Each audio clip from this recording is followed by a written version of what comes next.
Okay, good morning, boys and girls. Good morning, boys and girls. Good morning.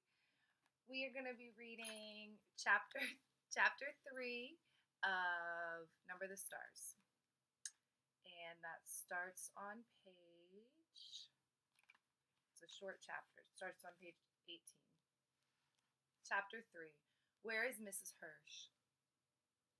The days of September passed, one after the other, much the same. Anne Marie and Ellen walked to school together and home again, always now taking the longer way, avoiding the tall soldier and his partner. Kirsty dowled just behind them or scampered ahead, never out of their sight. The two mothers still had their coffee together in the afternoons. They began to knit mittens as the days grew slightly shorter, and the first leaves began to fall from the trees. Because another winter was coming. Everyone remembered the last one. There was no fuel now for the homes and apartments in Copenhagen, and the winter nights were terribly cold. Like the other families in their building, the Johansons had opened the old chimney and installed a little stove to use for heat when they could find coal to burn. Mama used it too, sometimes for cooking because electricity was rationed now. At night they used candles for light. Sometimes Ellen's father, a teacher, complained in frustration because he couldn't see in the dim light to correct his students' papers. Soon we will have to add another blanket for your bed, Mama said one morning as she and Anne Marie tidied the bedroom. Kirsten and I are lucky to have each other for warmth in the winter, Anne Marie said. Poor Ellen, to have no sisters. She will have to snuggle in with her mama and papa when it gets cold, Mama said, smiling. I remember when Kirsty slept between you and Papa. She was supposed to stay in her crib, but in the middle of the night she would climb out and get in with you, Anne Marie said, smoothing the pillows on the bed. Then she hesitated and glanced at her mother, fearful that she had said something wrong. The thing that would bring the pained look to her mother's face. The days when little Kirsty slept in Mama and Papa's room were the days when Lise and Anne Marie shared this bed. But Mother was laughing quietly. I remember too, she said. Sometimes she wet the bed in the middle of the night. I did not, Kirsty said haughtily from the bedroom door. I never, ever did that. Mama, still laughing, knelt and kissed Kirsty on the cheek. Time to leave for school, girls, she said. She began to button Kirsty's jacket. Oh dear, she said suddenly. Look, this button is broken. Right in half. Anne Marie, take Kirsty with you. After school to the little shop where Mrs. Hirsch sells threads and buttons. See if you can buy just one to match the others on her jacket. I'll give you some kroner. It shouldn't cost very much. But after school, when the girls stopped at the shop, which had been there as long as Anne Marie could remember, they found it closed. There was a new padlock on the door and a sign, but the sign was in German. They couldn't read the words. I wonder if Mrs. Hirsch is sick, Anne Marie said as they walked away. I saw her Saturday, Ellen said. She was with her husband and their son. They all looked fine. Or at least the parents looked just fine.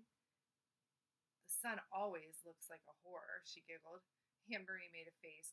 The Hirsch's family lived in the neighborhood, so they had seen the boy, Samuel, often. He was a tall teenager with thick glasses, stooped shoulders, and unruly hair. He rode a bike to school, leaning forward and squinting, wrinkling his nose to nudge his glasses into place. His bicycle had wooden wheels. Now that rubber tires weren't available, it creaked and clattered on the street. I think the Hirsches all went on vacation to the seashore, Christy announced. And I suppose they took a big basket of pink frosted cupcakes with them, Anne Marie said sarcastically to her sister. Yes, I suppose they did, Kirsty replied. Anne Marie and Ellen exchanged looks that meant, Kirsty is so dumb. No one in Copenhagen had taken a vacation at the seashore since the war began. There were no pink frosted cupcakes. There hadn't been for months. Still, Anne Marie thought, looking back at the shop before they turned the corner. Where was Mrs. Hirsch? The Hirsch family had gone somewhere. Why else would they close the shop? Mama was troubled when she heard the news. Are you sure? She asked several times. We can find another button someplace, Anne Marie assured her. Or we can take one from the bottom of the jacket and move it up. It won't show very much. But it didn't seem to be the jacket that worried Mama. Are you sure the sign was in German? She asked. Maybe you didn't look carefully. Mama, it had a swastika on it. Her mother turned away with a distracted look. Anne-Marie, watch your sister for a few moments and begin to peel the potatoes for dinner. I'll be right back. Where are you going? Anne-Marie asked as her mother started for the door. I want to talk to Mrs. Rosen. Puzzled, Anne-Marie watched her mother leave the apartment. She went to the kitchen and opened the door to the cupboard where the potatoes were kept. Every night, now it seemed, they had potatoes for dinner and very little else. Anne-Marie was almost asleep when there was a little knock at the bedroom door. Candlelight appeared as the door opened and her mother stepped in. Are you asleep, Anne-Marie?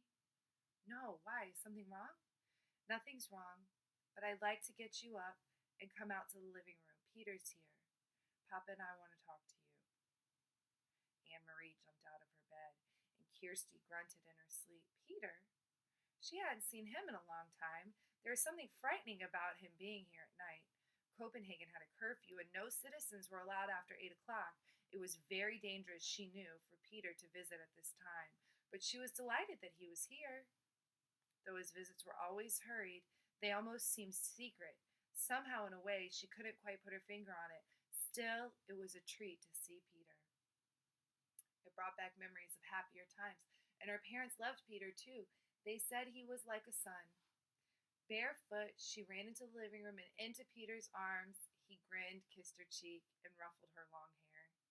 You've grown taller since I've seen you last, he told her. You're all legs, Anne-Marie laughed. I won the girls' foot race last Friday at school, she told him proudly. Where have you been? We've missed you. My work takes me all over, Peter explained. Look, I brought you something. One for Kirsty, too. He reached into his pocket and handed her 2 seashells. Anne-Marie put the smaller one on the table to save it for her sister. She held the other one in her hands, turning it in the light, looking at the rigid, pearly surface. It was so like Peter to bring just the right gift. For your Mama and Papa, I brought something more practical, 2 bottles of beer. Mama and Papa smiled and raised their glasses. Papa took a sip and wiped the foam from his upper lip. And then his face became more serious. Anne-Marie, he said, Peter tells us that the Germans have issued orders closing many stores run by Jews. Jews? Anne-Marie repeated. Is Mrs. Hirsch Jewish?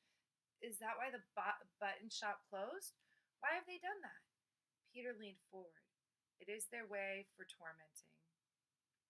For some reason, they want to torment Jewish people. It has happened in other countries. They have taken their time here, have let us relax a little, but now it seems to be starting. But why the button shop? What harm is the button shop? Mrs. Hirsch is such a lovely lady, a lovely, nice lady. Even Samuel, he's a dope, but he would never harm anyone. How could he? He can't even see with his thick glasses. Then Anne-Marie thought of something else. If they can't sell their buttons, how will they earn a living? Friends will take care of them, Mama said gently. That's what friends do. Anne-Marie nodded. Mama was right, of course. Friends and neighbors would go to the home of the Hirsch's family, would take them fish and potatoes and bread and herbs for making tea. Maybe Peter would even take them a beer. They would be comfortable until their shop was allowed to open again. Then suddenly she sat upright, her eyes wide. Mama, she said, Papa, the Rosens are Jewish too. Her parents nodded. Their faces serious and drawn. I talked to Sophie Rosen this afternoon after you told me about the button shop, Mama said. She knows what is happening, but she doesn't think that it will affect them.